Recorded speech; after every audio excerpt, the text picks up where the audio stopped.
Hello, everyone. We're going to let everyone get settled this evening. We're going to have a discussion with these amazing artists here on Facebook Live and Zoom. Hoping to see all of you and join the discussion later. We're going to have some opportunities via Zoom and or Facebook. You can write into the chat. We're going to keep you muted and your video off for the time being so that we can see all of the artists.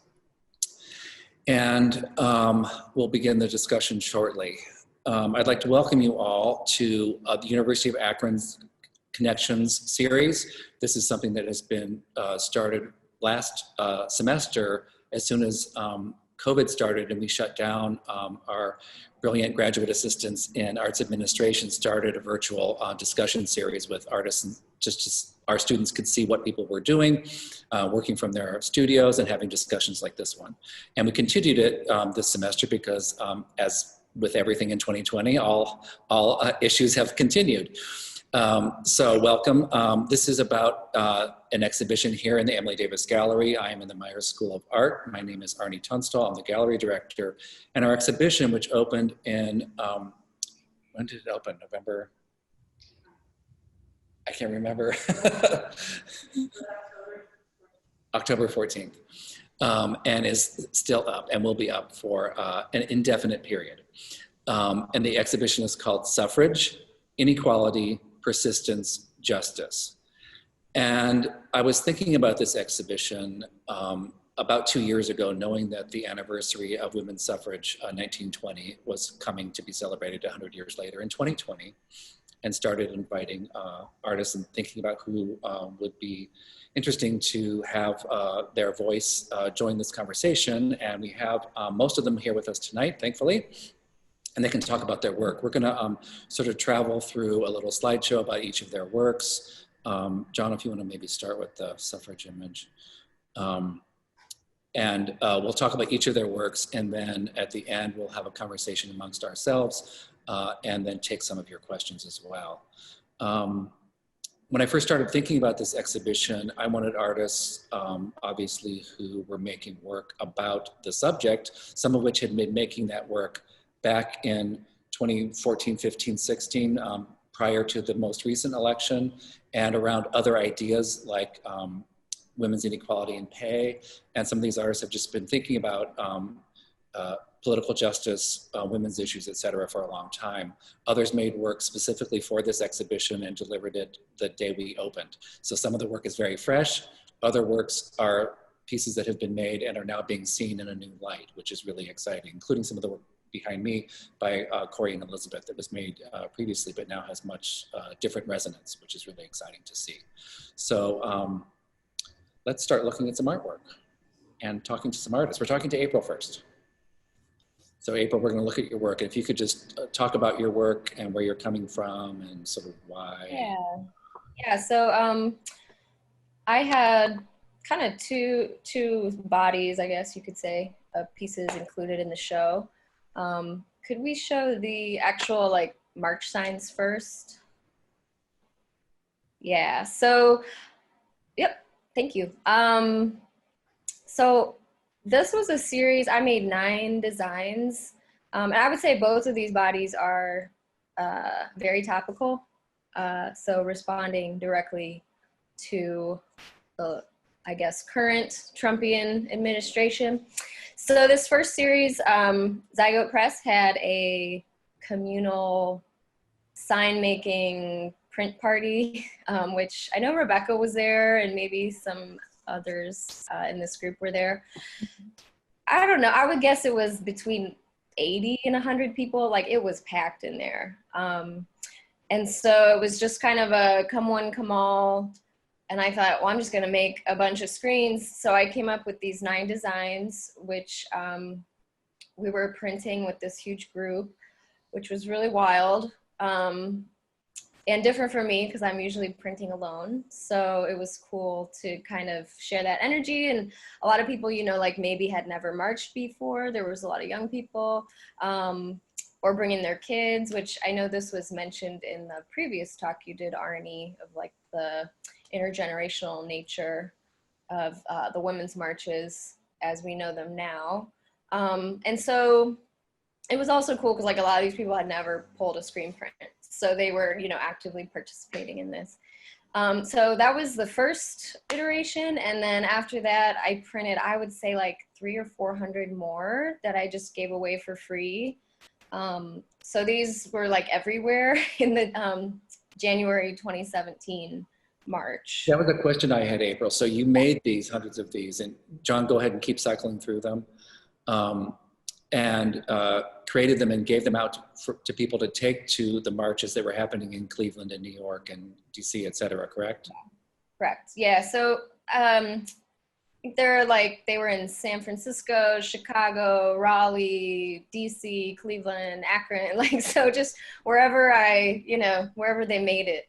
And so after that, it was pretty cool to see, you know, I went to DC and there was no cell service because there were so many people there. So when we got back on the bus to come back to Cleveland at the end of the night, you know, you start seeing images from across the world and all the different cities with the signs, which was pretty cool.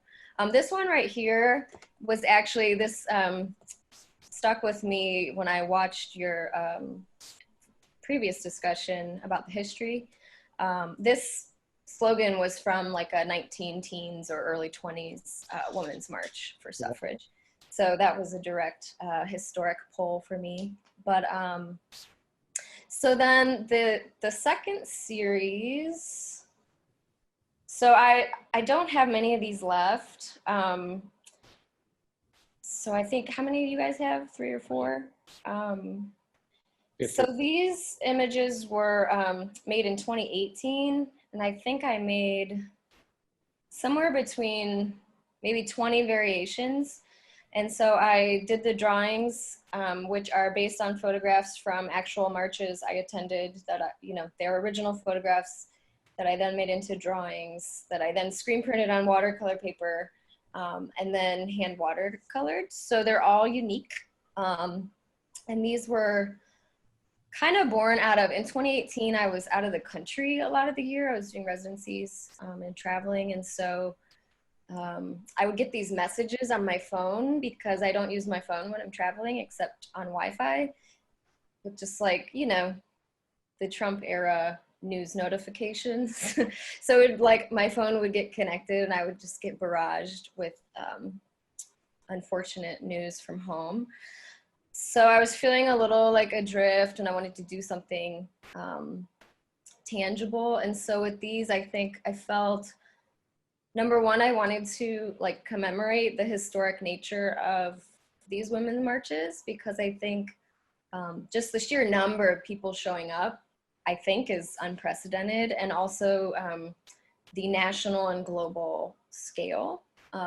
So that was another thing during the first march when I finally got connected again on the ride home and seeing, you know, across the world, these huge marches everywhere. So to me, I felt like I wanted to commemorate that and also do something tangible. So I made these, I think I made, I don't know, probably 200 or so of these and sold them to raise funds for various organizations. And likewise with the posters you have were kind of the like polished after the fact versions that I sold that were also fundraisers as well. Fantastic.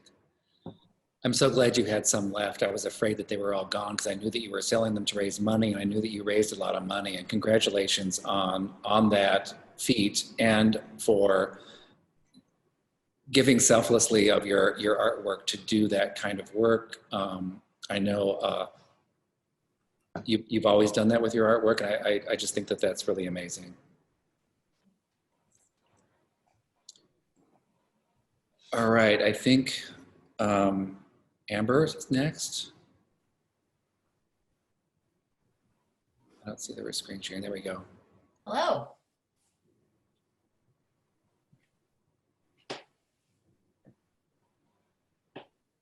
So Amber, when I asked you if you would be in this exhibition, you basically responded with, I need a project. And you had been thinking about this road trip through the state and all the history that's here. So can you tell us a little bit about that? And you can maybe start cycling through the images, John. Sure. So, yeah, so Arnie, I'm an alum, very proud Zip, BFA 95, MA from Dance Theater Arts Administration 97. Yay! So I was really excited when Arnie approached me. He's right, I needed a pandemic project to keep myself busy, and what better thing to do than dig into some research about suffrage in Ohio. So normally I work in photo-based media, but normally my work is kind of based around fictitious narratives. So it was different for me to actually work with a real narrative and real history. So yeah, like Arnie said, I decided to take a road trip of important suffrage sites in Ohio. And believe it or not, Ohio was very important in the movement. I mean, you know, we assume New York is kind of the big birthplace, but us being nearby, we had a lot of well-known speakers coming through. We had a lot of conventions coming through. We're talking about 1851, 1853. We were there at the beginning as well. I think kind of the assumption is that this was all happening in Oberlin, and that actually isn't the case. But it was mostly focused here in Northeast Ohio, some North Central Ohio, and there were a few spots outside of Cincinnati. I didn't get that far with my trip, so I kind of stuck to spots I could hit in an afternoon. So yeah, these are all real sites where real awesome things happened. So the image that's up right now, this is the, I'm pulling up my notes here because I went to a lot of places. I narrowed it down to 9 prints, which are in the exhibition.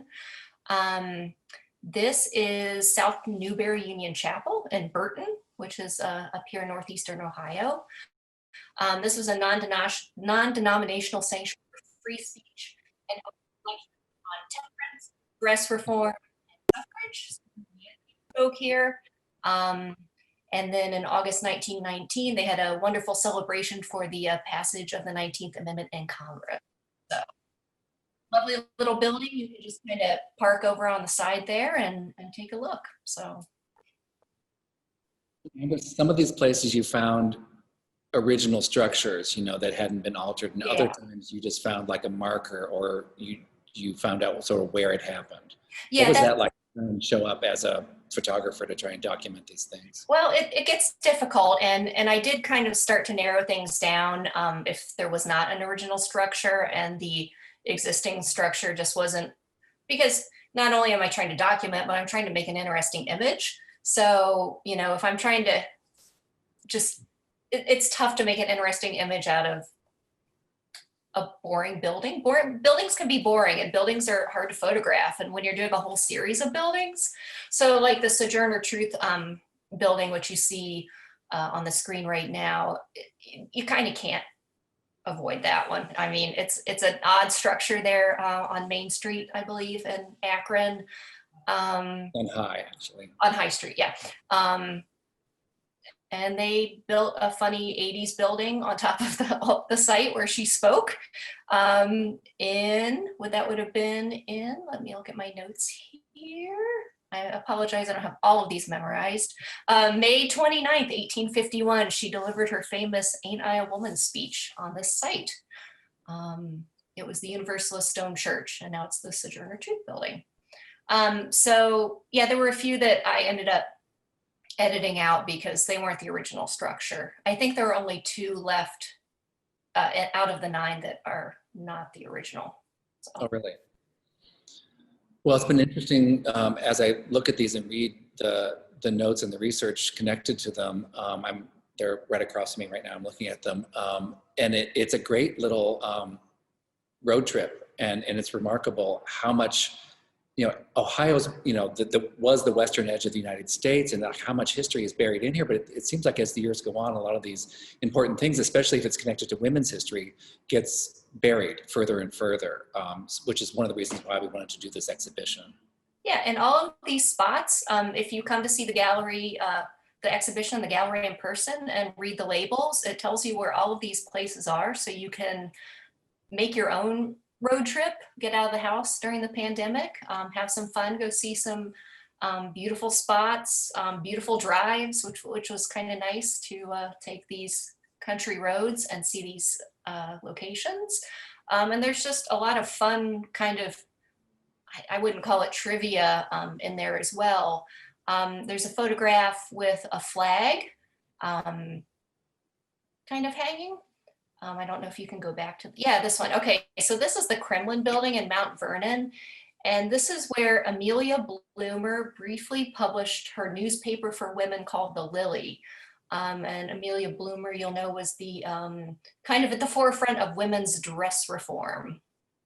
So she was working out of this building here in Mount Vernon, 1853. She was only there briefly before she headed west, but continued her work there. But the newspaper was a circulation of over 6,000, which is pretty cool at the time.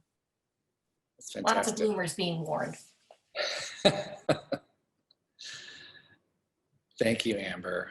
Thanks. I think we have up next Shani Richards, who we spoke to in our last talk, but we have some more different images tonight, and obviously Shani's back with us tonight, and she'll get an opportunity to talk with the other artists in the exhibition. So Shani, take it away. Okay, hello everybody. Hey. I'm Shani Richards. I'm born and raised in Akron, Ohio. I received my BFA at the Myers School of Art. So it's great to be a part of this show. And I also received my MFA at SUNY New Paltz, which is another spot where Sojourner Truth, she was born in Ulster County. It wasn't something I planned, but I think it's interesting. And I also, when I was attending New Paltz, I received a Sojourner Truth fellowship while I was there. Cool. She's been on my mind a lot lately. Okay, so the pieces that you're seeing, this is the Hanging Cabinet series. I started it in grad school in 2016. They're made out, I call them like mop broom hybrids because they're kind of have a feel of both. They have what is human hair. People view it as human hair.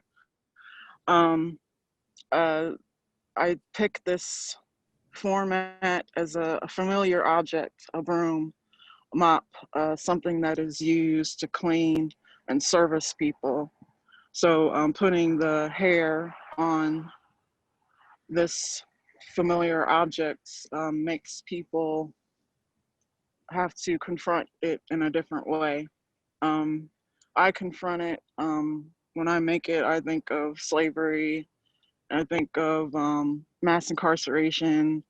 I think of a lot of things, but I think these objects can be relatable. People can connect to them either way because everybody has a broom in their closet. Everybody has a mop, and it's kind of is a it's a metaphor of maybe like an essential worker. You could think of it like that now.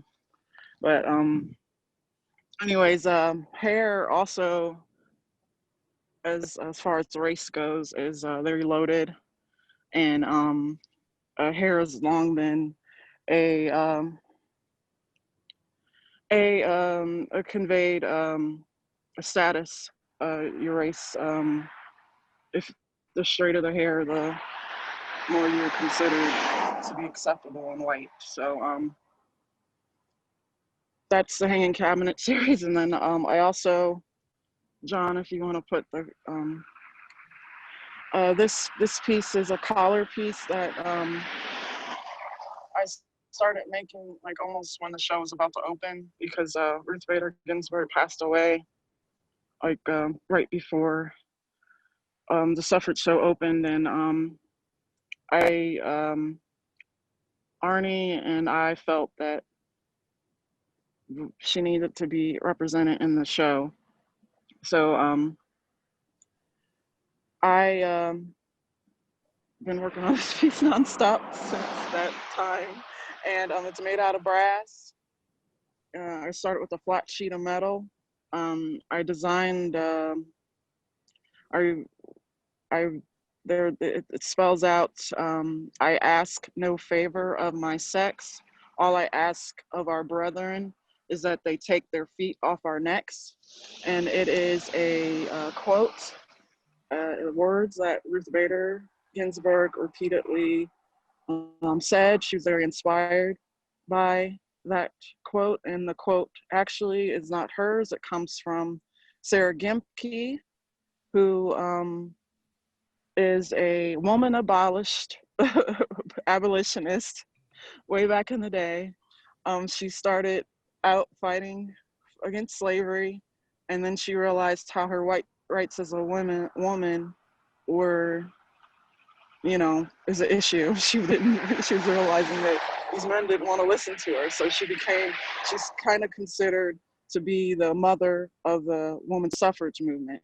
So connecting those lines, connecting the fact that her words inspired Ruth Bader Ginsburg, and she represented women in the court. It just goes to show the how words matter, and the steps that we're taking can inspire someone that will, you know, continue this fight for our rights, equal rights. So it's a reflection of Ruth Bader Ginsburg, but it's a reflection of Sarah Gimke and history, the women's suffrage movement. And I have to say, Shani, it's also a tribute to your tenacity. She is underselling herself. We were texting back and forth about, you know, someone should make something to honor Justice Ginsburg.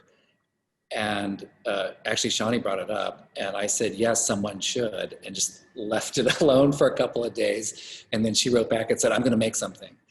And she sawed away on that piece of brass tirelessly, and it's really spectacular, and has really been affecting our viewers.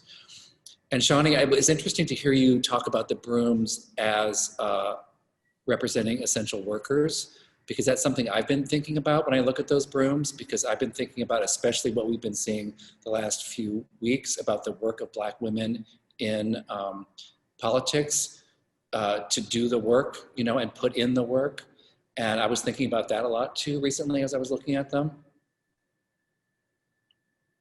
Yeah, you could definitely go there if you want to.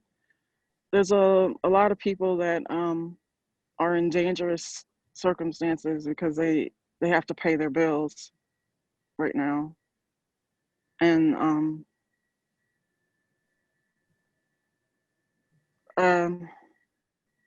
it's scary. It is. Yeah. I think that that it'd be hard to not connect with these pieces, no matter who you are. Right. You can put your kind of. We've been getting a wide variety of responses. It's been really great to, especially some of the young students that are here, and see how they're relating to it. And quite a few of them relating to the hair, and I talked to them about the soap. And some are completely unaware of that. Others are really, you know, interested in that history as well. So, Yeah. Thank you. Yeah. My mom, I want to mention, she was a hairstylist. So, I don't know. I think I just find, I reflect on that just because it's weird. I'm working so much with hair now, and I feel like I'm speaking for her, who.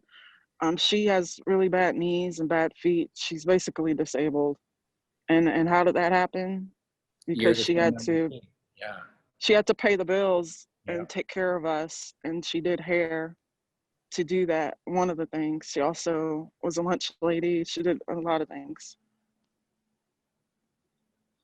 Well, they're a beautiful tribute, and the Bader Ginsburg piece is really remarkable. I hope you all can see it at some point.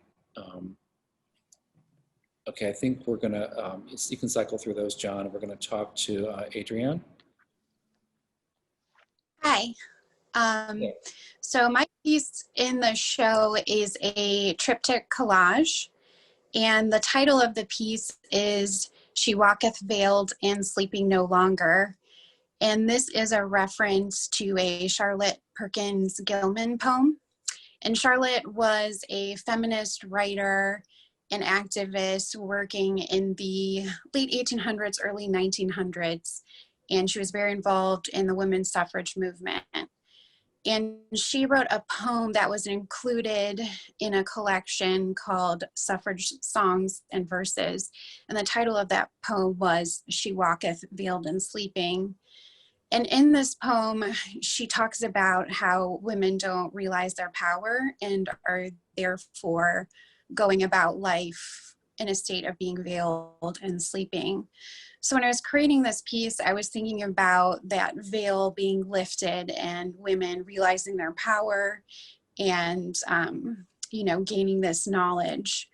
And as I was working, I also started to think about Eve in the Garden of Eden and seeking knowledge. So I created sort of this cosmos or this flow coming from this female figure. And it's, you know, these plants and animals all flowing from her.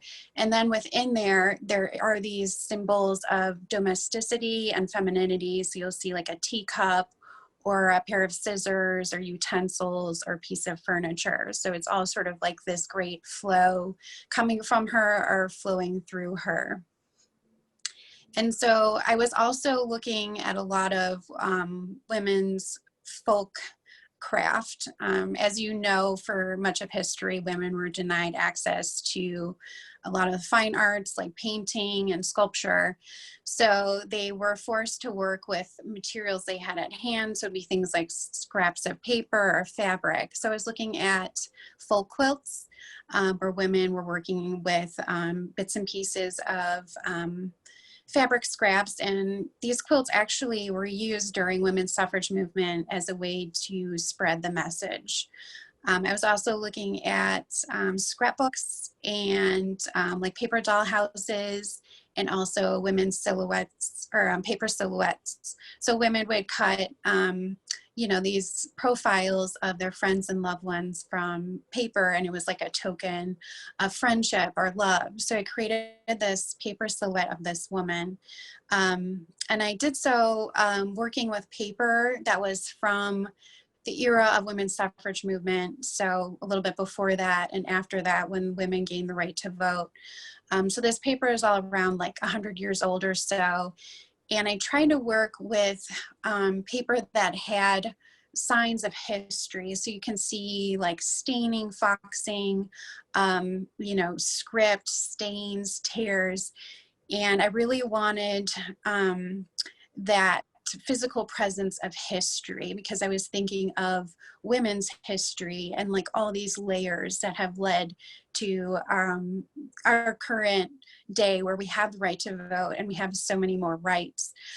So it's kind of like an homage to that time. And I also often associate like this really beautiful script with women, you know, writing letters or writing in scrapbooks or autograph books.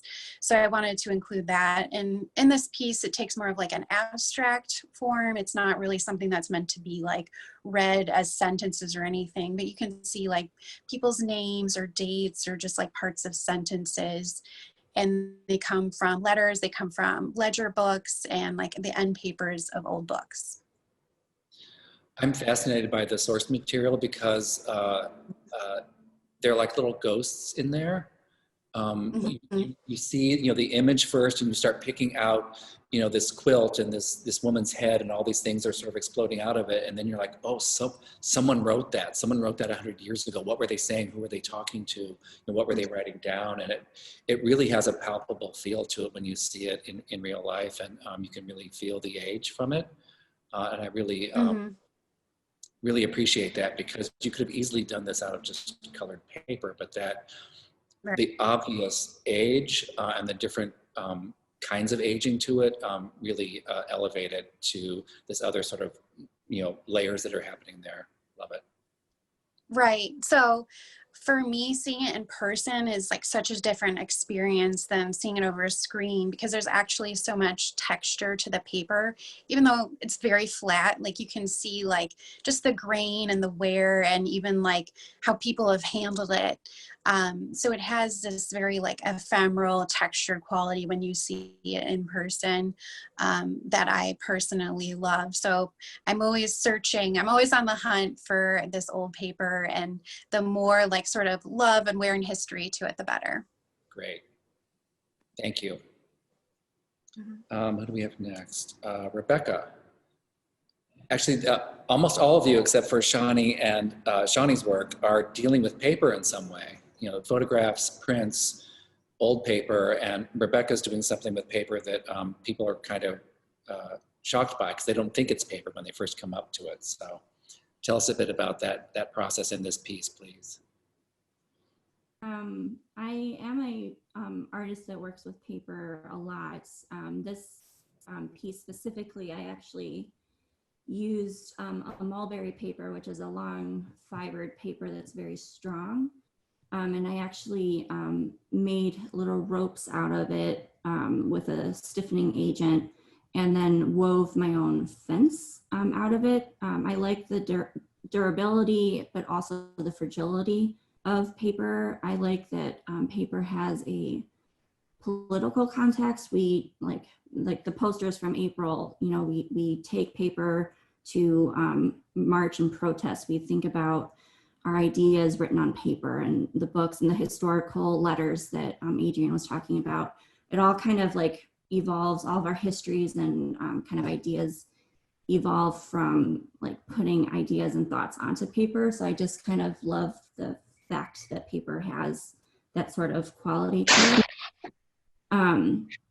But using it in a more sculptural way for this piece was something I was really interested. As soon as Arnie, you invited me to do this, participate in the show, I was just kind of interested in making something new, number one, for the piece, but also this piece was kind of in my head for a long time, and I didn't really know contextually why I wanted to make this piece until I started thinking about women's rights and suffrages and that sort of history. I really wanted this piece that was made out of paper, that was also a fence. In my own work, I tend to work with the idea of barriers and like power structures and systems of separation that are built. And so with this one, I kind of wanted the work and the fence to kind of feel like it was kind of being excavated out of the structure of the wall. So at the edges, I don't know if you can see it on the screen, but if you visit in person, it's actually, I used spackling to kind of attach it to the wall. So it actually physically looks like it's kind of melting into the wall, or it's being exposed from the wall. And so with that, I was trying to think about the kind of invisible but real structural barriers, both academically, career-wise, also just physically for people who are women in this culture and in the world even. But that sort of idea of kind of exposing and showing those things, even if it's very minimal, it's very slight, you don't really see it very quickly or very strongly, but it's still there. It's still part of the structural systems that we have in place still. So kind of questioning that, showing that to be something that we need to be more aware of, and still kind of focus on moving forward, the work isn't done. There's been a lot of work done in our past, and we have a lot of really strong women that we're standing on the shoulders of, but the work's not finished. And I think that's important to think about. Very important to think about. This work, like Shani's, also has a lot of labor to it. Can you talk to us about sort of like the work you did in the studio to sort of, I'm imagining the hours or the meditation that or frustration that comes with that. Yes, I tend to really love laborious work that's kind of. I'm a printmaker kind of at heart, so I like that sort of repetition, that sort of manual labor that's just kind of becomes almost a meditation. So there's something that I really love about that in my own studio practice. I would say that I had made a prototype to something like this in grad school with different materials and with a different kind of like conceptual construct around, but kind of building off of what I learned from that past project. I made my template, which is essentially 1 million nails nailed into this large board that I essentially wove the fence on. And so with that, I knew I wanted it to be kind of like falling off the wall. So I wanted the paper to be rigid, but at the same time flexible, so that from the beginning of the exhibition to when I take the piece down, it will slowly start to collapse more and more at the top of it, and the shadows would change. And just kind of talking about that sort of evolution of the structure, also the evolution of like the failing structures of that and how we need to expose it more and more. So with that, the paper also, I kind of came up with this system of using a medium that was a stiffener for paper and fabric, but I diluted it by 50%. So with that, there was just a lot of experiments in the studio to like get the right like quality once it's dried. And also I learned I needed to let it dry for a day and a half before I took it off the final template for it to have its full structural integrity. So there was just like a lot of experiments and like trials and errors to get the right kind of consistency, quality. I also wanted it to remain completely white. Some of the other materials that I had used in the past to make work like this tended to discolor the paper or to create a kind of a warmer temperature to it. And I wanted it to be kind of that stark white, aspirin white of like what you would see in a white gallery. So that was really important to kind of keep that sort of bleached quality of the paper intact. So just kind of, I would say a lot of my ideas and thoughts come from experimenting in the studio and just kind of thinking also about like the manual labor of going to a school where you're not valued, or being in a workforce and just like putting in the work, knowing that you're valuable, but not always getting that come back at you. So I think like just the dedication is something that I thought was interesting in terms of like thinking about women's suffrage.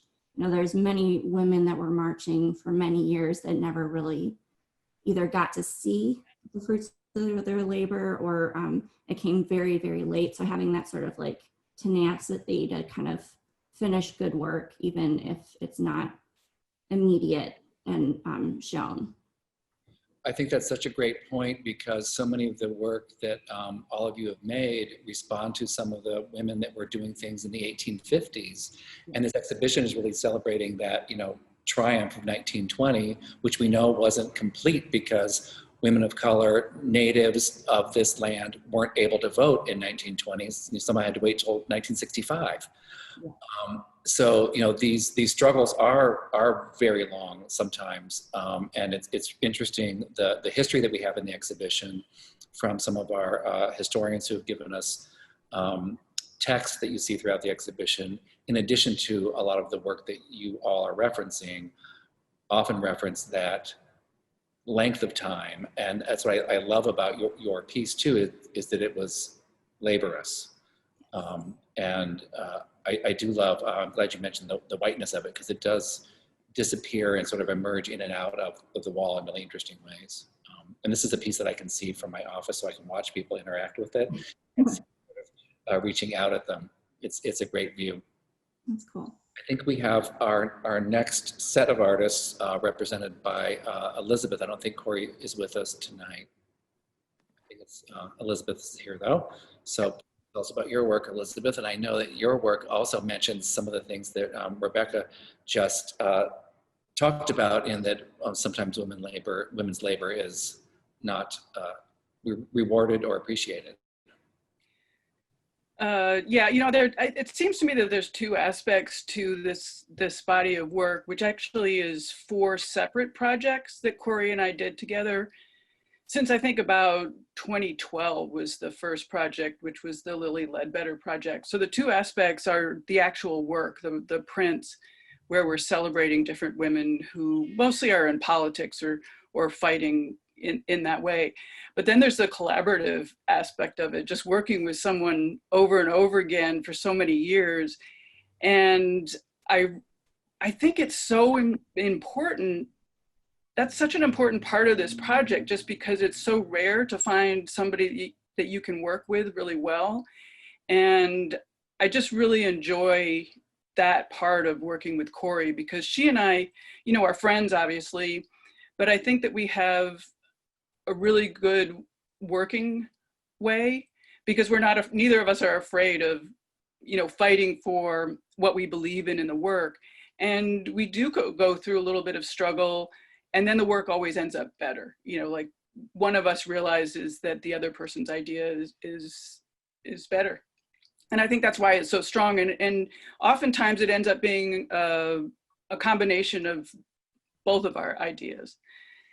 And the other thing, and I want to say now before I forget, that both Rebekah and April mentioned, is just how long this work takes. And you, Arnie, too, mentioned it, and how much more we have left. And this was also mentioned in the previous talk, that, you know, like 20% of Congress is women, and we get all excited about it. Woo, 20%. And, you know, meanwhile, that's not 50%. And I think that we have to, you know, celebrate victories like that, but we also have to remember that we are far, far from success. And I think I thought about that a lot with Kamala Harris becoming the vice president soon, and also just how lousy a job white women did in this election, voting for the wrong person, I will be willing to say. And I just think we have to investigate ourselves. I'll add, like, why are we making these decisions that we're making, and what are we doing? What can we do more to help all of us? Anyway, so these are 4 different works. The first one was the Lilly Ledbetter project, which actually Ruth Bader Ginsburg was involved with. And that was Corrie and my first project together.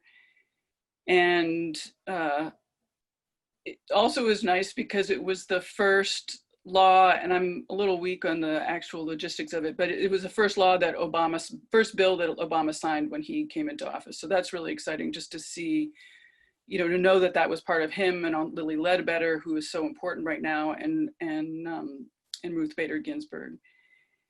And then the next project is represented by the 100% of US presidents have been men, which I really hold up. You know, like, I want to be alive when the first woman is elected president. And I actually, even more than that, or just as much as that, I want my mom to be alive, you know. And it's so important. And I think that's what we're finding with Harris's election, is representation really, really does matter. And I am just so looking forward to seeing what happens with her in office. And even just already, there's been so much discussion of, wow, you know, like she covers so much of kinds of people that haven't been represented in government before. So that's just super exciting. I just absolutely cannot wait for that. And then the other body of work are the prints with the congresswomen with a quote. And I think that's a good place to sort of talk about how Corrie and I work together.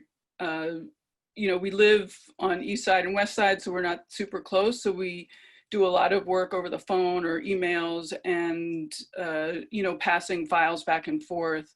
And we did do that to get these prints ready. We did a lot of research prior to getting together in person, you know, finding the images, finding the quotes that we wanted, discussing back and forth which women we wanted to represent and also which quotes we wanted to feature with them. And then once we're together, we've figured out over the years a very good, just sort of quick working process together. And again, do some experimentation, but quickly get down to production. And I think that's it. It's wonderful to see these images, and we talked about them in our last discussion. I encourage you to watch that discussion as well if you haven't yet, because it was prior to the election. And the two women from our Women's Studies faculty here at the University of Akron were talking about how much they were hoping that, and we're reminding people to please vote, you know, if they were watching us live. And we're sort of hoping against hope that something would happen like this person on the screen right now would become our next vice president. And I like what you had to say about representation, because I think if you're not a member of an underrepresented class, you don't know what it means to have that happen. And absolutely. Someone who's on the LGBTQ crew, I know how much it meant to me to hear someone say that they were gay on television, you know, and that I was able to marry my husband in 2015 after being together for over 30 years. You know, people who haven't been denied something don't know what it means to then have it available to you, and how, you know, groundbreaking it is to see those images of those little girls who were from India or African-American families looking at her face that night. You know, it was incredible last Saturday to watch those eyes be open to that could be me. And if you don't have that could be me moment for yourself, you don't know what it feels like. And I think for so many women, and you guys are showing this with your artwork, you're able to say, like, this matters a lot, this struggle hurts, you know, whatever it is that you're feeling. And I think it's been so great to have our student body see that, both young men and young women in here, looking at the artwork and seeing how various artists express some of these sometimes deep hurts or deep feelings or deep research. And it's been wonderful to see abstraction, documentation, you know, sort of all spectrums of representing this kind of idea. So I'd love for you guys to ask questions of each other, or of, preferably not me, but of each other, or any other comments about the work as you see it, or anything you've heard from the discussion. So please, the floor is yours. Arnie, I'd like to add that I think, and I totally agree with what you said, and I think in addition to that, without seeing yourself on TV or in politics or wherever, the subtle corollary message is you don't belong there. It's not just that you can say, you know, it's exciting to see yourself there. Now you know that you do belong there. And I think that that message is so much stronger than we often recognize. And I see that in, you know, politics, but I also see it, you know, not to plug my podcast, but I also see it in sports, that when women see representation of athletes that do not talk about the full gamut of different kinds of athletes, they think that, you know, if they don't look like, for example, the tall blonde athletes, then they don't belong there. And I think that we just underestimate how important that is. Yeah, it's a heavy weight to agree with some of the negative things that are being said about you. And it's easy to do if that's all you ever hear, for sure. And by the way, these felt banners were made by current students, staff, and graduate students here that work with us at the Myers School of Art, and they represent the colors and some of the sayings that were made by women in Great Britain who were fighting for suffrage a few years before Americans. And then a lot of those images and ideas and slogans came to the States, just FYI. I would like to hear from the other artists about what they think about this most recent election and, you know, the success of that, but also the obvious questions that still need to be answered and the work that needs to be done.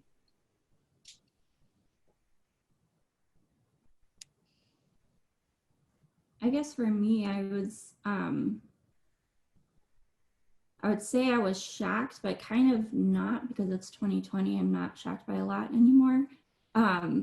But how kind of close it felt.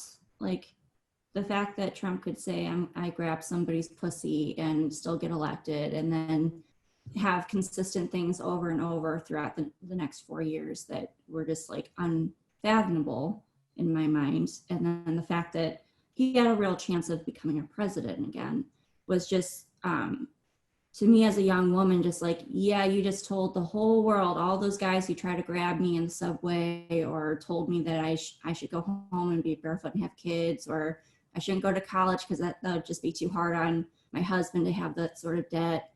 All of those sort of things were told to me, like done to me. And that all just kind of in my brain, just like, yep, that just kind of justified all of those behaviors that I just thought were just like crazy out there experiences from like douchey guys. But in a way, it just kind of solidified for me. It's like, yeah, actually, I should be more of a feminist than I actually am.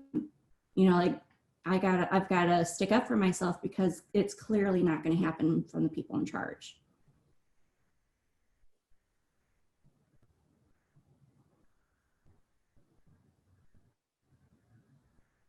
April, what do you think after hearing some of this? I have a lot of thoughts. Like my first knee-jerk reaction to Rebekah's statements is like, I kind of view white America's race problem like in the same light of like,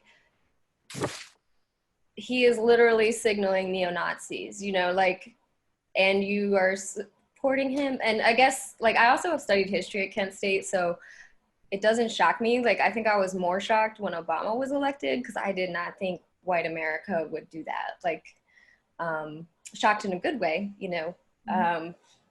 So I think he's a bit of he's pulled the curtain back, I think, for a lot of people. And I think,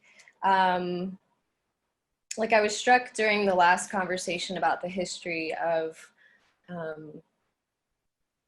I think in America, we like our myths and we like our clean cut, kind of binary thinking of like, that was bad, that was good, and now we're here. But like, it's way more complicated than that. And I also think we've never really dealt with race or gender, or class probably too. But like was mentioned in the previous talk, the ERA, the Equal Rights Amendment, still has not been ratified. Like, we're a country that doesn't think that gender equality should be ratified, you know? So yeah, there's a lot of layers. And I guess I wish we were better at like the honest look of our actual history and our actual current realities. And so I do think that's like maybe the silver lining of Trump is that it woke a lot of liberals up of like, wait a minute, you know, like the myth of progress, liberal progress, that's not real. Like it can always go backward. And so I think, was it Angela Davis, right? Freedom is a constant struggle. I don't know if she coined it, but she has a book by that title. And so I think all this work kind of speaks to that, continuing the labor, as you've mentioned repeatedly, and just the persistence needed to keep from going backwards.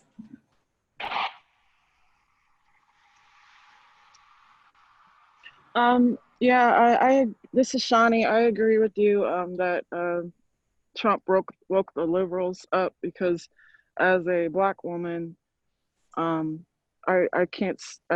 hard to believe racism didn't exist before Trump. what Trump did is that he took away the Reagan era double speak of the manners, the politeness, the way, the coded language to express fighting against crime, another way of fighting against minorities and Black people, another way of saying it. I mean, they had all the politicians, they had a way of speaking racist and code.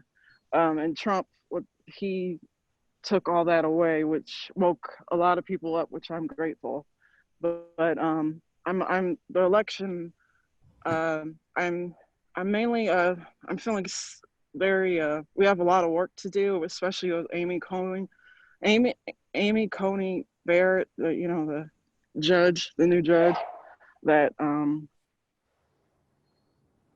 it looks to seem to have a really controlling husband. I don't know. I'm just scared about our rights and how much work, like we're gonna have to do work again, because things could be, taken at any moment. We just have a lot of work to do, and it's I'm happy to be a part of the show with people that we're all doing our part right now, and I try to keep the hope alive, even though Trump still hasn't said conceded. But it. She cut out. I just wanted to say too, just maybe a little more hopeful. I have a 16-year-old, and it was really moving to me to see how invested he and his friends were in this election. And he wanted to watch the debates, and they would chat back and forth. And they were also incredibly excited at the results of the election. And, these are kids that'll be able to vote in 2 years. And I think that I have hope for the future, at least here in our bubble here in Cleveland, that the kids are all right. And, I believe the children are our future, as dear Whitney would have said. So I have hope for the kids and moving forward, that they're seeing people like Obama and Kamala, and that is normal to them, and they want more of that and representation. And so I'm pleased and hopeful.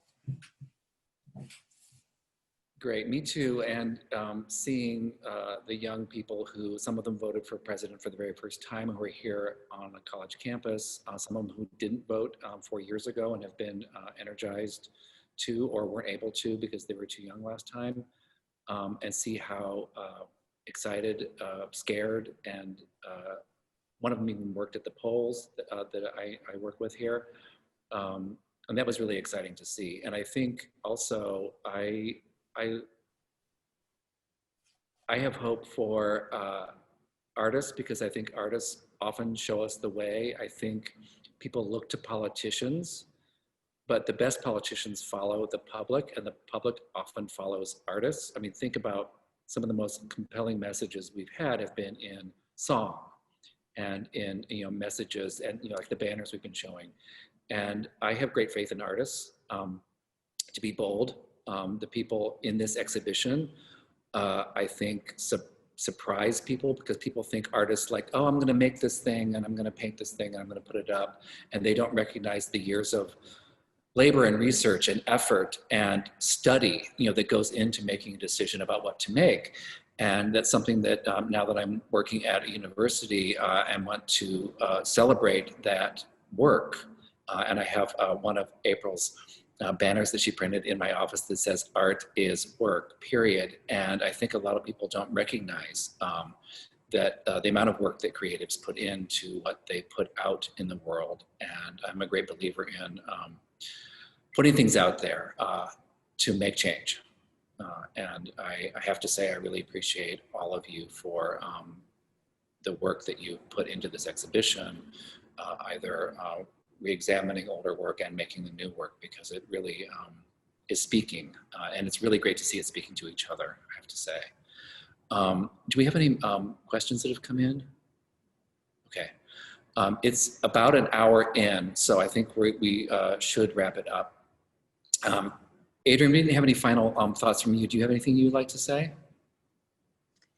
I guess, you know, listening to discussion of, you know, the current politics and election.